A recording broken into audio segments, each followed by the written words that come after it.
Hello. Hey. Hey, this is our second orientation for GPAHG, the Greater Pasadena Affordable Housing Group, and we thank you so much for being with us today. We're going to get started. Let me share the PowerPoint we're using. It's right here. So let me get this to the full screen for us.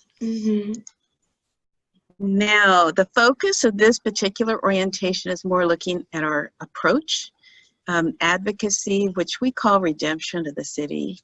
We'll unpack that a little, and then the core values that we have as an organization, and then a theology of land and housing. So let's get started.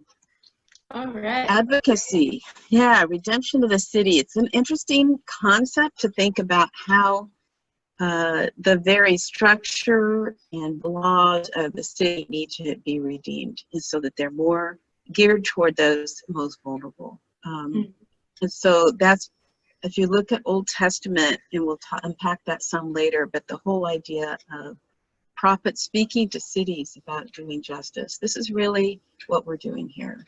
There's some great models in the scripture of teams that work together to do this kind of work. Jesus himself had 12, and I think that's a good number for us to think about. You know, we need at least that many to really create change, but it's surprising how few you really need to make the change that is needed. When you go to big meetings, you need a lot of folks, but the core team, 12 is a really good number. We do need to do research. So we've got some folks on our team that just love research. But others, that's not their thing, you know, and that's okay, but there's room for everyone to use their gifts. But typically when we research an issue, we compare to other cities, what, for example, their inclusionary policy is, or their policies are for back houses. And then once we get a feel for what's going on in the area and other parts of the country, we come to our conclusions of what we think is good for our city or whichever city we're working in. And then out of that, we create talking points. But it's all very well researched. And our city council members and public bodies we attend really appreciate the research that we do. We prioritize. You know, we would love to see housing justice happen just like that, but it's a process, and you need to be sensitive to what is important and what is passable. So we would love to see rent control. When we started this work in 2000, that was what we first promoted, and it was crazy. They did not even write our names down that we had come to public. Wow. They just, you know, they said, well, it'll never happen in the city, so we didn't even record you were present. Wow. So that's actually not legal. They have to record who came and some of the points they made. But obviously, the city was not ready for that. It is now. We've got plenty of folks leading that campaign. Gratefully, GPAHG is not leading that, but we're supporting it. But we're doing affordable housing, and especially for those that are at the lower income levels. The fourth point here, building consensus. Boy, is it frustrating for our elected officials when we all come with a different idea of what we think should happen. If we're united in heart and mind, it really helps to build the strong voice we need to create the change. And then one-on-ones. Typically, before we even show up at a public meeting at the Planning Commission or the Ed Tech Subcommittee or the City Council, whichever body we're seeking to advocate to, that we've often had those meetings one-on-one and pretty much know where they're going to vote even before we go to that public meeting. Those one-on-ones are really the gold of any kind of organizing and advocacy work.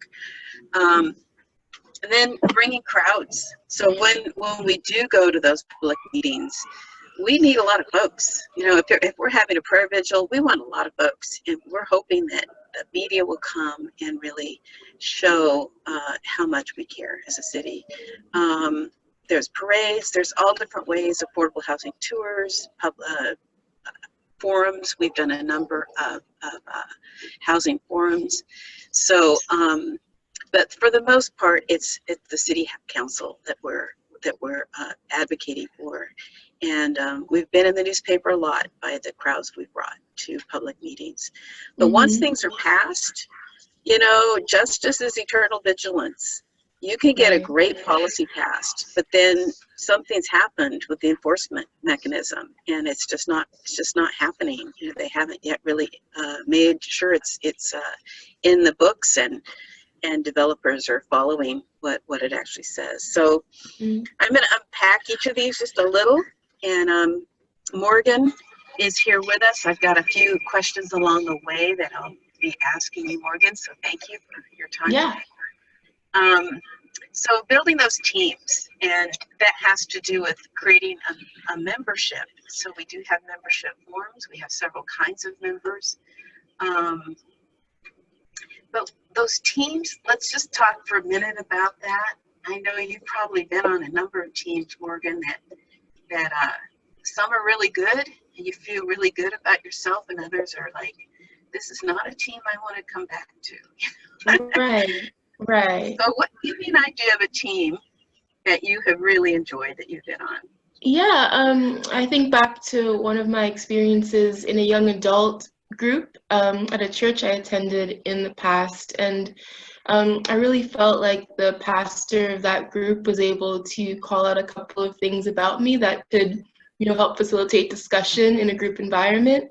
And so I really did feel like I had a place in that group, and was able to contribute and be a benefit to other people by using something.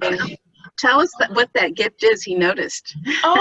He mentioned that I ask really good questions, and that I tend to, even in conversation, I tend to ask people questions and, you know, get them to talk about themselves. So you're saying that could be useful for, you know, people coming to a new group, they're nervous, they're not sure how they're going to fit in, but it means a lot to someone to have someone, you know, really wanting to know them and who they are. So, yeah. Well, it means a lot to me too. That's one of the things I love about you, Morgan. But I think any team, you know, seriously, I think any team, you know, needs every type of person, you know, those people willing to ask questions, even the hard questions. It's got to be a level of trust with each other, some fun, and people using their strengths, you know, what they really enjoy doing. People are not going to be motivated around things they're not good at, but at the same time, we want to stretch people to kind of go a little beyond their comfort zone. And when we know we're growing and challenging ourselves, then that brings joy to our souls. But everyone needs to be valued and heard on our teams as we seek to build consensus, and that takes time, you know, to really build consensus. And but it's worth the process so that we're united. There's levels of membership: affiliate, active, and liaison. You could see on this next slide, there's some of the forms for that. The liaison membership, we're working on, especially right now, to get, by the end of 2020, 25 new churches, congregations, institutions to participate as liaisons to our group, so that when we do go to the city council, typically we find out on a Thursday night the agenda, and then Monday is the council meeting. So by those liaisons having access to make announcements, or having a team of 5 to 10 people from their church willing to show up on Monday, those times when we do need the crowds, boy, that's going to help us a lot, and it's going to show the really broad-based interest in trying to bring it to our city. So research, I mentioned briefly about this, but this research doesn't take place in our monthly meetings, more in our small teams. And you know, there's all different types of research. Sometimes we've called different public interest lawyers on certain bills to get some clarification. Sometimes we do public information requests from the city to find out, for example, how many people are building back houses. We do all kinds of things depending on the message and what we need to know to substantiate our points. And sometimes we have partners in our research teams. We realize that there's other teams going on in the city that know a lot more than we do. For example, recently with the YWCA, it's a new team, and we're partnering with preservationist. And they've already done Yeah. so much research in the city Wow. on how to preserve the YWCA that we can just borrow their research. You know, Yeah. it makes it easy for us. And we're building a broader, what we call the beloved community as we do this work. And then we seek to make sure that research is really thorough. It's so, you know, the public is looking at our research. That's how we build credibility in our work, to make sure it's accurate and thorough. And so that's a reputation we've received in the last 20 years of making sure people really appreciate us because our research is so accurate and so thorough. But we even research our decision makers. You know, we want to find out who they are. Right. What are the things they're interested in? If they've been running a Boy Scout troop for years, maybe the best person to speak is not us, but someone who leads the Boy Scout troop. Yeah. And you're going to hear that person because we've taken time to learn what's important to that particular leader. We have some great examples here. You might want to take the time to look at some of the research we've done. We did a beautiful comparative analysis. The city actually never did the research on ADUs, those back houses, to find out how many we had. We did that research, and we had an intern who was a realtor and also a student at Fuller who identified 740 of those back houses. And Morgan, I think you're in one of those, right? Those back houses. Yeah, my husband and I, we rent one of the back houses on my parents' property, and so it's been wonderful. It's been really great to have that place, and so really grateful for that bit of work there. Yeah, many of us have space in our backyards, and single family zoning really is not very sustainable in cities today. We need to make our cities a little more dense and go up and use this land we have even in our backyard. So I just really appreciate that your parents were willing to allow you and your husband to live here. So here's another link you might want to research later, the anti-camping ordinance. There was one city council member that really wanted to make it illegal to be homeless. And so when you criminalize homelessness and push people into jails instead of providing housing, it's not only unconstitutional, but it's also highly expensive. It's not at all a solution. So we had some key people in the city share these talking points. And in one night at the city council, it was like a church. It was amazing. The Spirit of God was just moving. You could see the hearts change that evening. And then we've done some really good research on inclusionary policies around the country. So take a peek at those if you want to go deeper. The comparative analysis, the first one I mentioned, we actually did some great comparing of different parts of the city that have a high number of back houses and other streets that had none. And we looked at crime, we looked at visibility, we looked at parking, traffic, and in every case, there was really no difference. So that was a powerful research we did. Now, prioritize. I mentioned before, rent control was just not at all what the city was ready for. But here, almost 20 years later, thankfully, the tenant protection folks are willing to go through the initiative process. Our city council is not open to that, but the people of the city are. And so they've been getting signatures 2 years ago when we did partner with them and help that group. We got 10,224 signatures, folks in the city, but we really needed 13 in order to get it passed. So we're trying again this year. So that's interesting to see if we are able to get it on the ballot. So again, after years of research on ADUs and seeking to make that legal again, those accessory dwelling units, we now have it more doable for families and not quite so expensive if you include affordability. So you know, finally it's priority, but we had to go to the state and get the state to work with us on some of the policy to make this happen. Building consensus, again, I mentioned how important that is. It does take more time, but ultimately it saves time when you're, and we have consistent messaging of what we're trying to say. And we need to support each other. Right. So the one-on-ones with decision makers, it's not always easy scheduling these appointments with our decision makers. It's much more possible if we make sure that it's someone within that person's district that's present in these meetings. So we always try to make sure the person that makes the appointment is from that person's district. Oh, I see. Yeah. I'm in Tyrone's district. You can see his handsome face here with a red tie. And so before he was elected, I had a list of about 10 things that I wanted him to do as a city council member. The night before his election, it was so funny. I said, okay, where are you at, Tyrone? And he said, well, I'll do 8 of your 10. I said, okay, then I'll vote for you. That's good.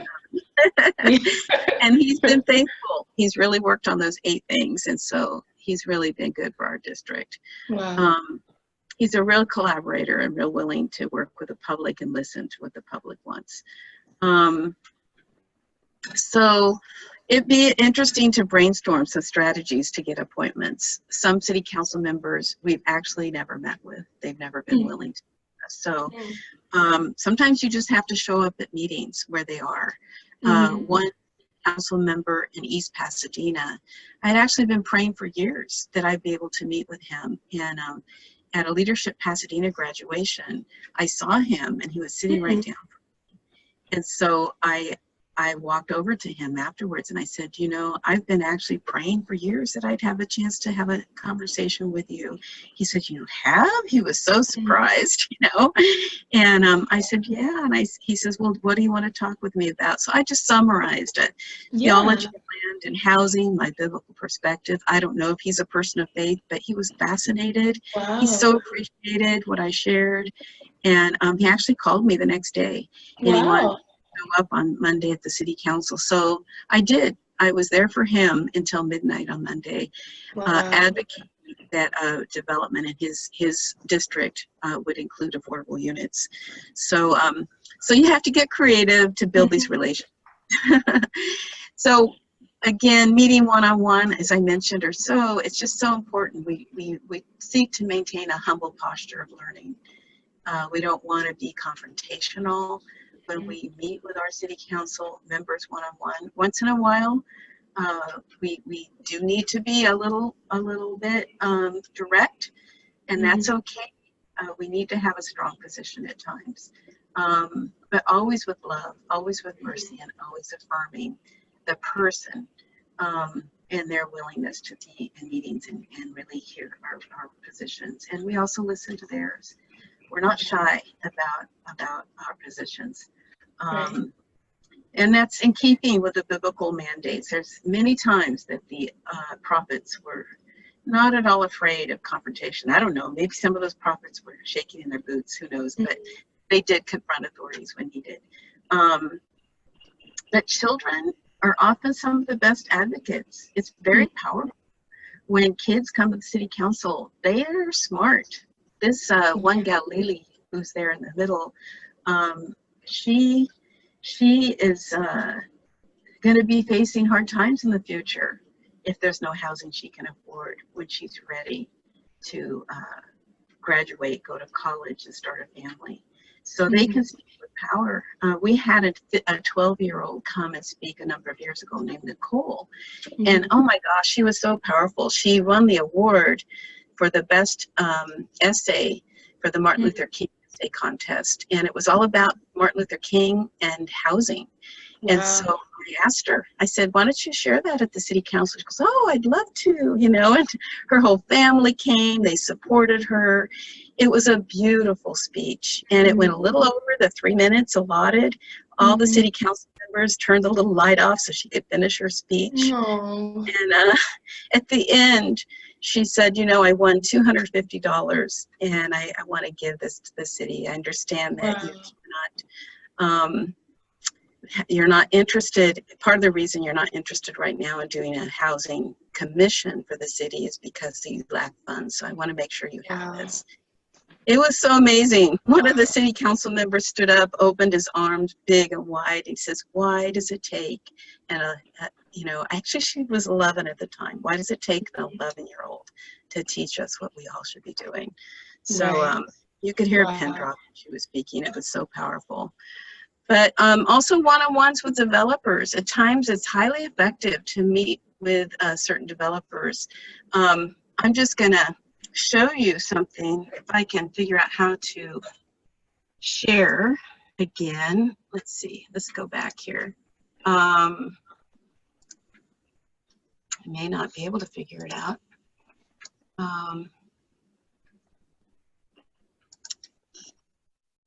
Well, maybe not. I'm obviously not too technically savvy with all of this. I thought I was. So let's see, try one more time.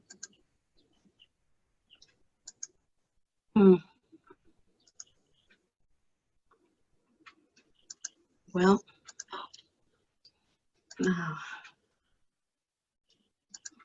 so what I wanted to share is how I was reading in the newspaper.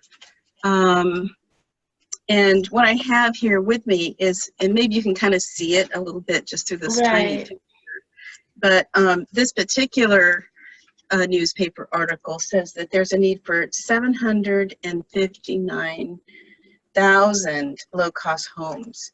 And you know, we're really in a housing crisis in our nation, and people are being priced out, right? Yeah. It's a very serious issue. It's not even on the presidential debates, so it needs to become a national issue.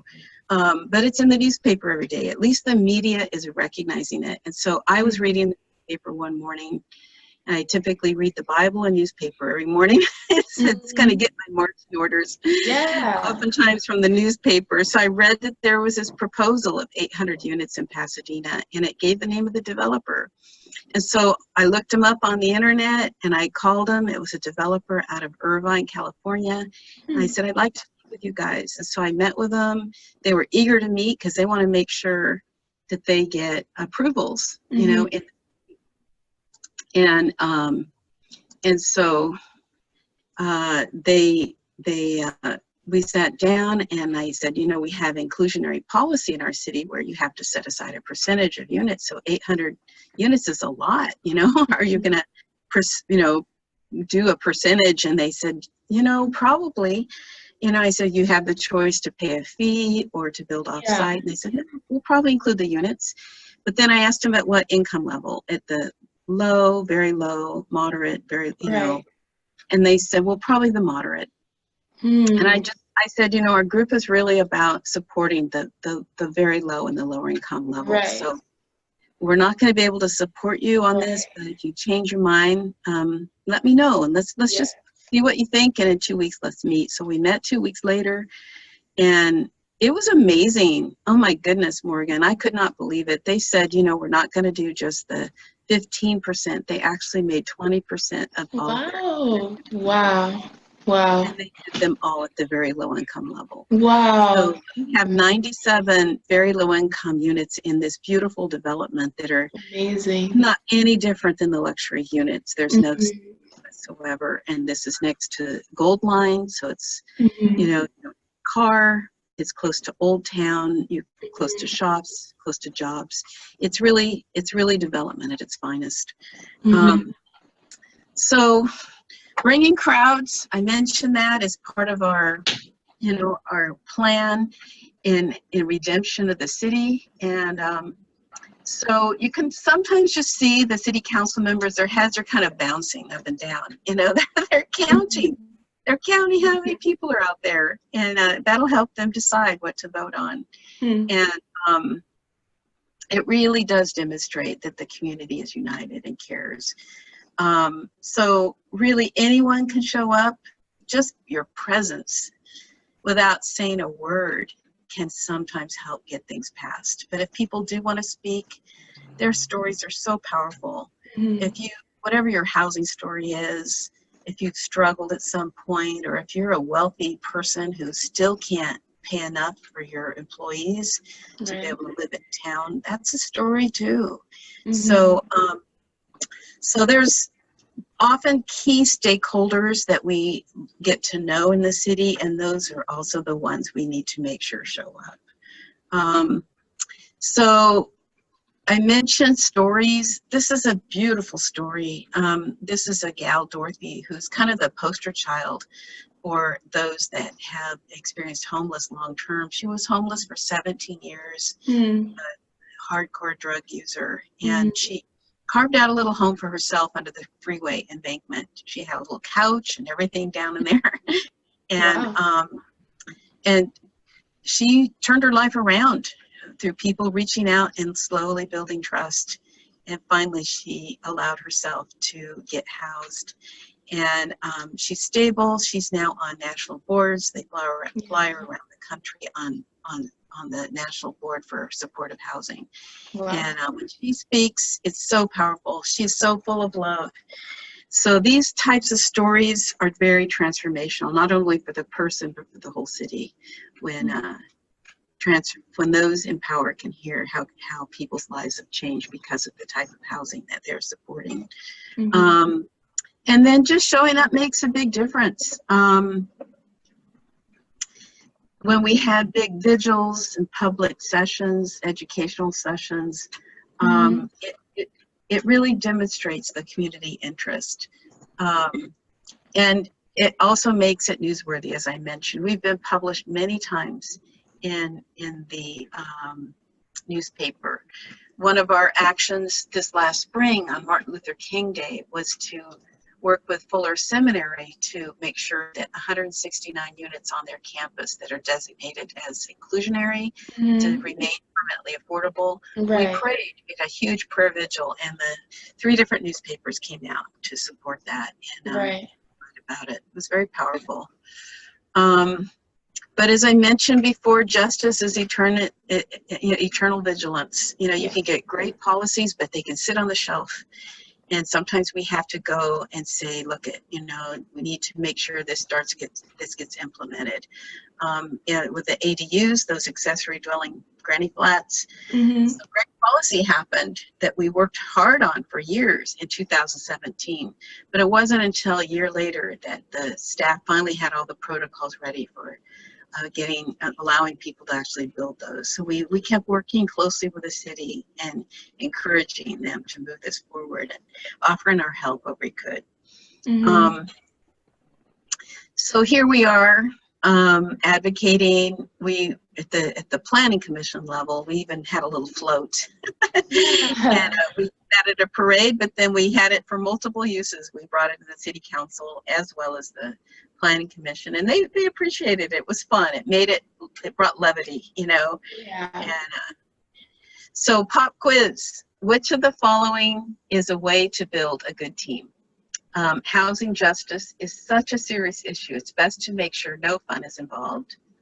Or give jobs to people that aren't their strengths to challenge them. Or C, actively listen to each person and value what they say. So, let's go with C. Pretty no-brainer there. And so which is not a good practice to conducting research? A, listen to those most in need. And B, carefully listen to the decision makers and know their background. C, find out what other cities are doing and adopt good practices, best practices. And D, argue with the decision makers. Make sure you point out the faults that they have, especially in public. Right. I think a lot of people may think that's the way to go, but ultimately it's not. Yeah. You do a lot better with honey rather than bitter herbs. Then thirdly, how do we go about bringing crowds to public meetings when needed? A, have liaison members who can reach out to their churches. We invite those experiencing homelessness, those now housed, to tell their stories. C, invite the wealthy residents to support the cause, as well as business owners telling how they can't pay their employees enough to live close by. Or D, trick people into attending the city council meetings by telling them there'll be a 5-course meal before the council meeting. I don't know. People do like to eat. We probably need to work on our better pop quiz.